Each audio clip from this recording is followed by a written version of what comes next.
1460 WVOX. Stay tuned now for the Racing for Heroes radio show with host Brett Morash on 1460 WVOX. All right, good morning, Racing for Heroes fans. Today is November 13th, 2020. We're here on 1460 AM in the New York area, WVOX and WVOX.com. And today we have two amazing guests. One of them, our first one's a Sergeant Major of the Army, Jack Tilley, who'll be on in a moment. And our second is our founder, Chief Warrant Officer, retired, Mike Evock, U.S. Army Special Forces. So without further ado, I'd like to bring on our first guest, Sergeant Major Tilley. So Sergeant Major Tilley, are you on the line, sir? I am. Can you hear me? Loud and clear. How are you hearing me? I hear you loud and clear. I'm standing by here. Yeah, it's better than those old Sabre radios and the other green gear they used to give us back in the field.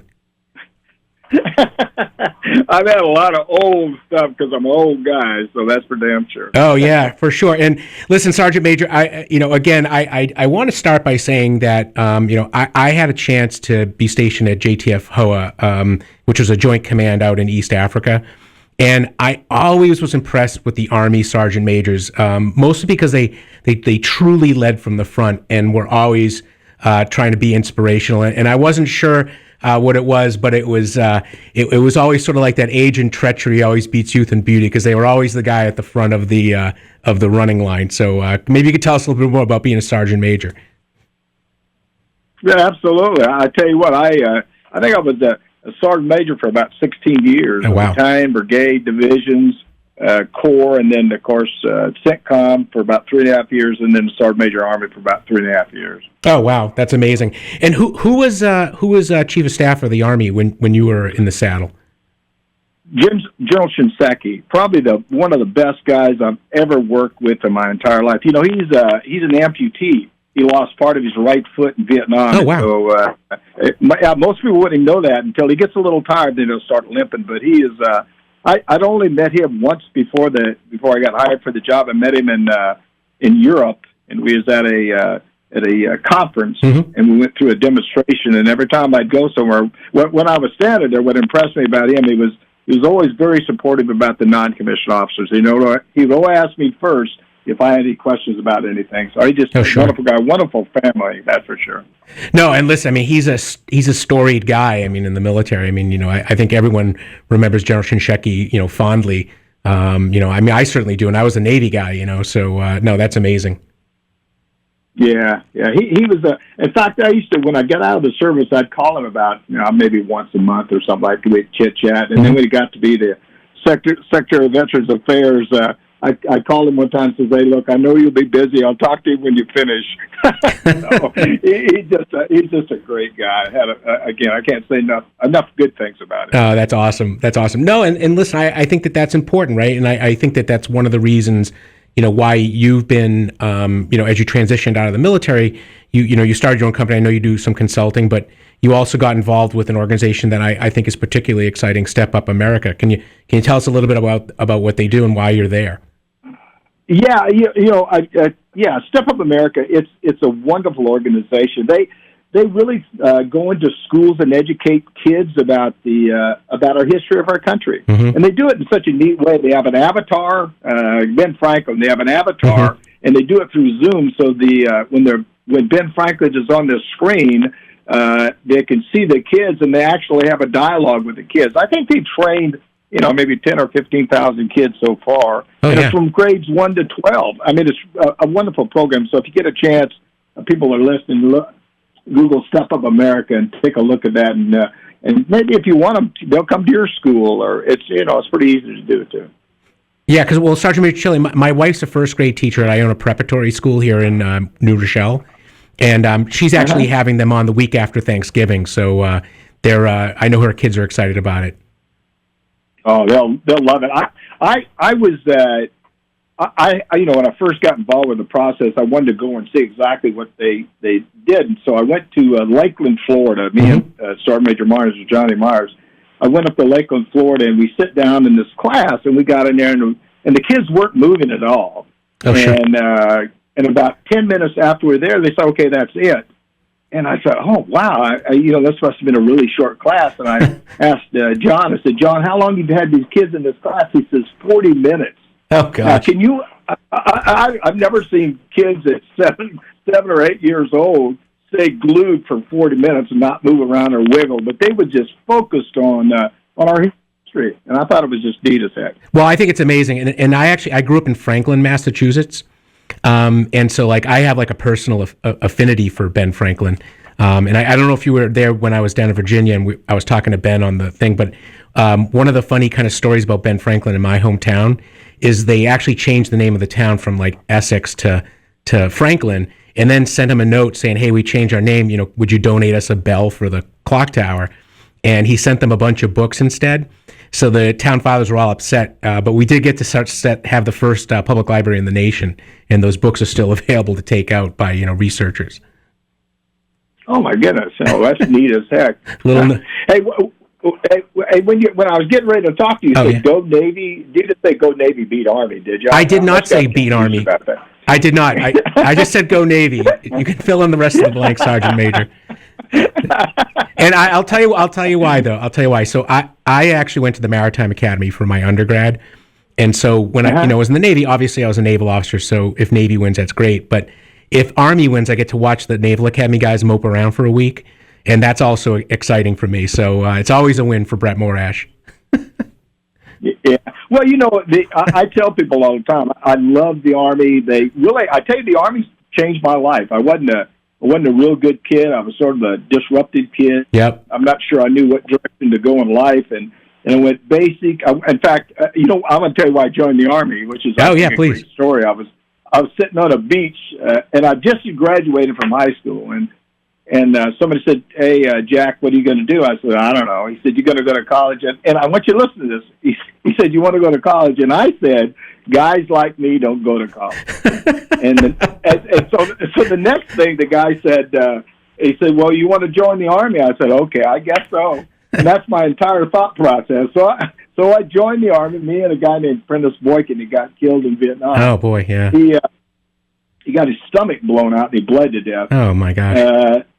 And so anyway, we joined the Army, was in the 173rd Airborne, and after I was there about a week and a half or something like that, had a big battle in the 1st Infantry Division, and sent me. It took every other person, so they sent me to the 1st Infantry Division. Oh yeah. And quite frankly, I was overran once there, 20 wounded and 7 killed. Oh wow. But my point was, as I went from 17 to 55, I've never grown so fast as far as life, just being in the military. No matter if it's the Army, Navy, whatever service, it really makes you grow up and look at things a lot different than I do. Oh, and for I sure. did when it came out, and I loved every day of it.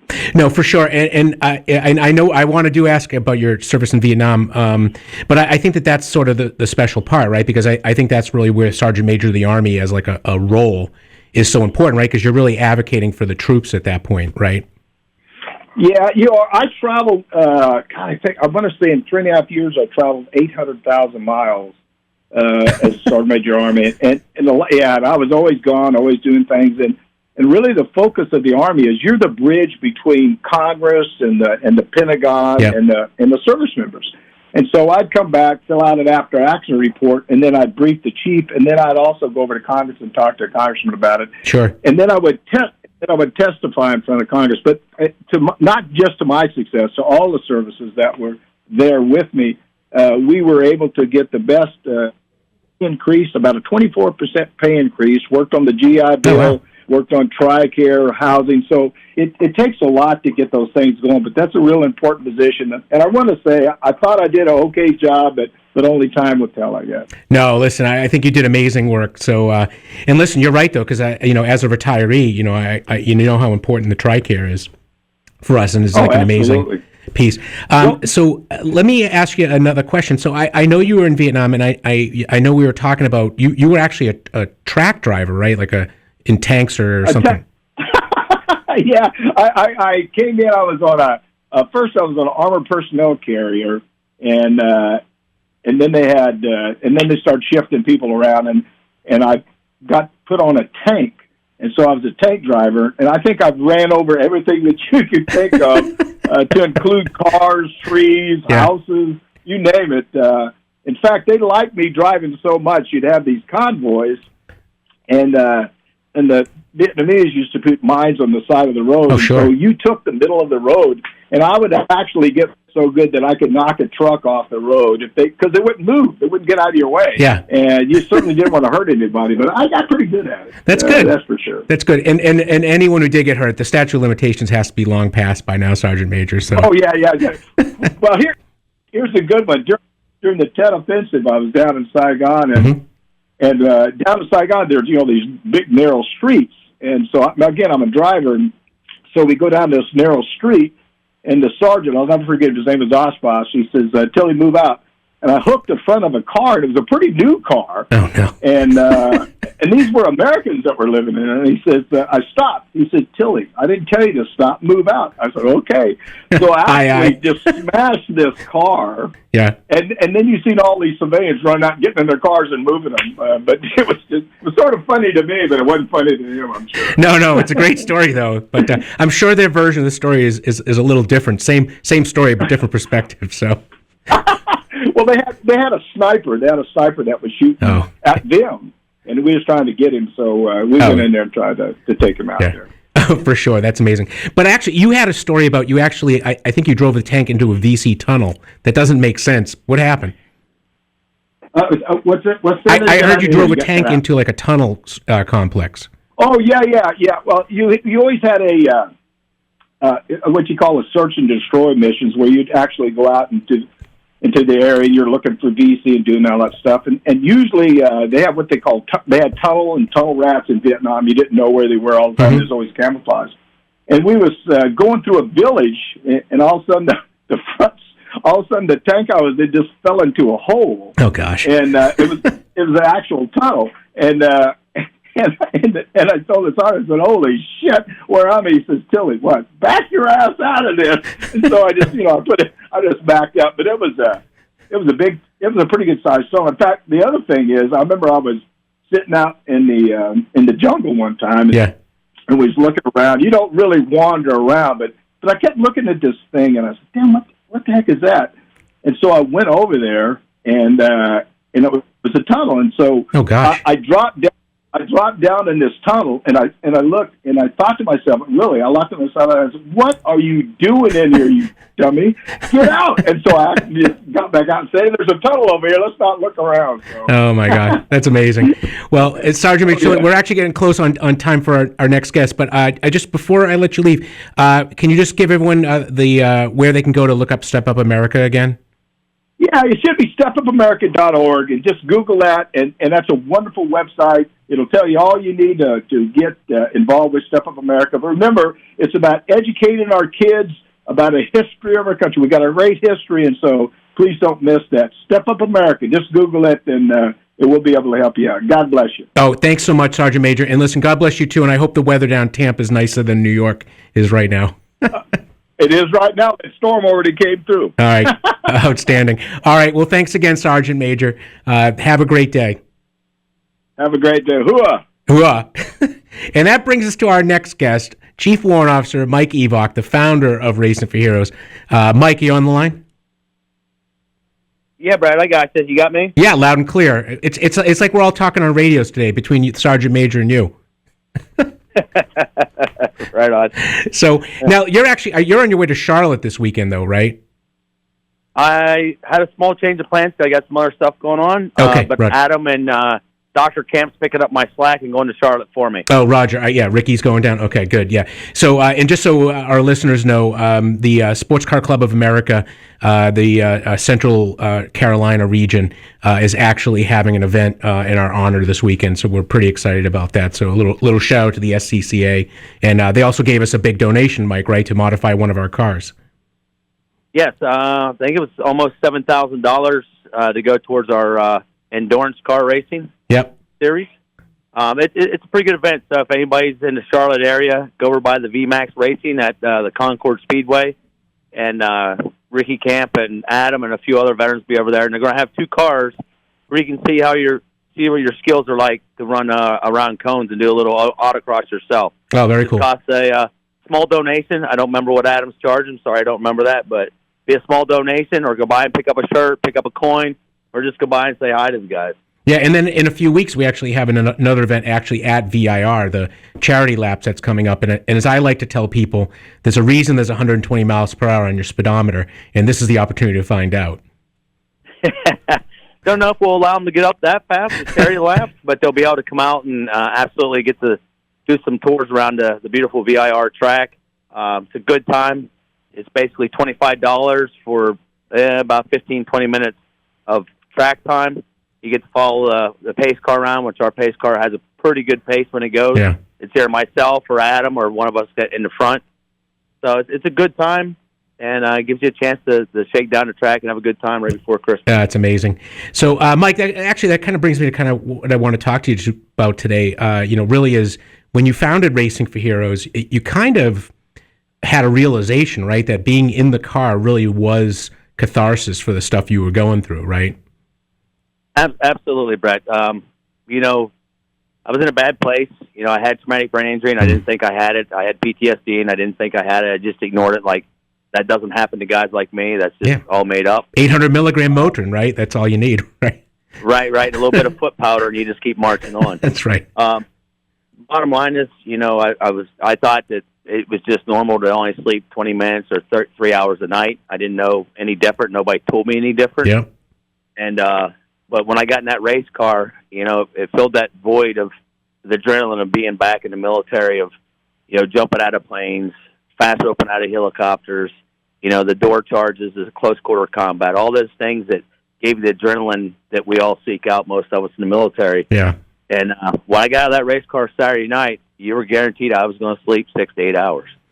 No, that's amazing. And I think that the other thing that always occurs to me when I think about like the 773 car and all that is that it's like the team effort too. And like the folks that are kind of helping you out with that car to make it go around the track.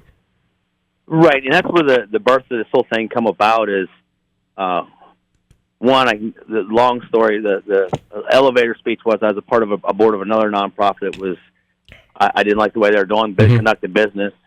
And so, my good friend Mike Donatelli, who passed away a few years ago, he gave me the speech of like, "Hey, jackass, quit complaining and do it yourself then," And I was like, I can't, run nonprofits. It's a huge undertaking. And Mike, I was underneath the race car. There's about 10 or 15 of us in the race shop. About 3 guys working, the rest just heckling each other. And I'm laying underneath the car, and I was doing something underneath there, and he come up and put a piece of paper on the car and said, "Hey, here's your mission statement. Let's go." Wow. Yeah. So that's how we all get started. But and then you look around the shop, you see all the guys there with the car, interested with the car, going to the racetrack, giving them a little bit of task and purpose in life. And then at the end of the day, that's what it's big. about. Yeah, that's what it's about. And that, and Brett, that all leads to helping with suicide prevention. If a guy or a gal doesn't have a task and purpose in life, they tend not to exist, and they go into that dark cubby hole and become secluded. You don't, as Curdy used to tell me, you don't, and we learned this in SEER school, you don't isolate, you insulate. Yeah. So that's the thing that people like to do. They try to isolate themselves from everybody else, and that's actually the wrong answer. No, and I think because that is one of those things, because I don't want to speak for you, Mike, but I know I've had experiences where a buddy of mine reached out, and I happened to pick up the phone, and it was right before he was going to do something that he can't take back, and I think that all of us have a story about catching that guy or gal for that matter that really needs that help when they need it. Yeah, and that's just trying to take that time. If you're going on a long drive, reach out to your old buddies you haven't talked to in 10 to 15 years. And that's what's unique about the military is all those friends I had back when I was a private. Mm-hmm. We picked up right after the Gulf War and continued to talk. We haven't talked to each other in 20, 30 years. Yeah. But a couple of my buddies that I was at privates with in the Gulf War, we're talking to each other on a regular basis now. Again, it's amazing. We just picked up like it never went away. Yeah, as if it was yesterday and you just left the unit. I mean, I totally can appreciate that as well. Yeah. So let me ask another question. So, I know that, when I hear Racing for Heroes, and I know some of our listeners, they think mostly of the race cars, but that's really kind of the hook, right? To get them to come to to take a look at us, right? And then, because we have all these other programs that are going on. That's correct, Brett. And, no pun intended, but that's the vehicle to get them here. The draw to bring them in. Because, if you go to the average veteran and say, hey, let's talk about your issues. Let me give you a hand. Let me help you out. You're probably going to meet a concrete wall of resistance of, I don't want to appear weak. I don't want to appear needy. Right. I'm an independent person, and that's what you'll get from them, rather than, hey, man, can you come by the shop and give me a hand? And a lot of the guys I brought into the program, okay, they were in a dark place, and now once I see they got their task and purpose, and you see that light come on, then I can start dishing out responsibility for them to take care of others. And then they really get their feet underneath them and like, hey, I'm responsible for helping this guy or this gal. And that's when they start moving out. It's pretty effective. It's force multiplying. Yeah. We can go in and, a couple Green Berets to be able to train a whole battalion to do what they want. And that's the philosophy we use. We're kind of an unconventional method of making things happen around here. No, but I think I don't want to use the word, clever, but it's genius in that it's genuine and it allows people to kind of move at their own pace and, feel that kind of comfort level. Because I think you were telling me the other day, like one of your greatest stories was a veteran that came for the truck wash. Can you tell us a little bit about that? Yes, so we had a guy come in for the truck wash. It's something we do to raise money. Come in here real quiet, real reserved, didn't talk to many people. Looked a little rough around the edges. Beard was a little out of square. Hair was a little out of square kind of thing. And not a military cut, just looked a little ragged, like he would be fine sitting on the street somewhere. Yeah. And after a few hours out here with the boys, they didn't cut him no slack. And I know sometimes everybody, no veteran wants to be handled with kit and gloves, given the, it's me, and putting him over your shoulder. Yep. But when the guy started busting on him and he'd become part of the group, within 3 hours, he was starting to share his story. The second day he come back, he was clean shaved, hair done up, and he said, come into me, and he's like, I just didn't know there was actually organizations that really cared and wasn't going to use me for a pawn to get money or something like that. Yeah. So that to me, that's success. That story right there is success. And there's many more of those like that, where just something simple turns into a huge success. Well, it does, and I was having a conversation with our mutual friend Eric Diddy yesterday. And, we were really talking about, in Eric's case, as he has profound multiple sclerosis, but he still feels like he's part of the team, even though he's there in a wheelchair. When we had gunning with Green Berets, he was the guy at the front desk, so, and he's always got a smile on his face, no matter how bad that his day is going. Yeah, no, Eric's he's special. He does nothing but give. Ever since I met him years ago, up in Pennsylvania, and he's just always helping others. That's all he does. That's what his task and purpose in life is just to help others. And if we had more Eric Diddy's in the world, it'd be a better place. That's for sure. Well, he told me he met you at the VA hospital. I didn't even know that. It was sort of like inside baseball kind of story. Is how you guys first met. Yeah, we met at the VA in Lock Haven, Pennsylvania. Yeah. I just happened to be in there, and then he was in there, and we just started talking, and went out and grabbed some lunch together and just continued to talk, and we hit it off. And he's been full bore with us the whole time. Yeah, making this thing go. No. Listen, he is a machine, but he's also getting the stem cell therapy and that we've been helping with, and I know that you kind of spearheaded that. But can you tell the listeners a little bit about the stem cell therapy and then kind of what's happened with Eric or yourself for that? Yeah. So we got Eric a couple rounds of stem cell. We got him some 2 cc's. We've done it twice now, so he's at a total of 4 cc's. I don't think the ambu site and one of the other ones, I don't know the exact name of it. But, he went in for his test, and he had no more, I believe, lesions that grew, and he had some that disappeared on different parts. On his neck, yeah.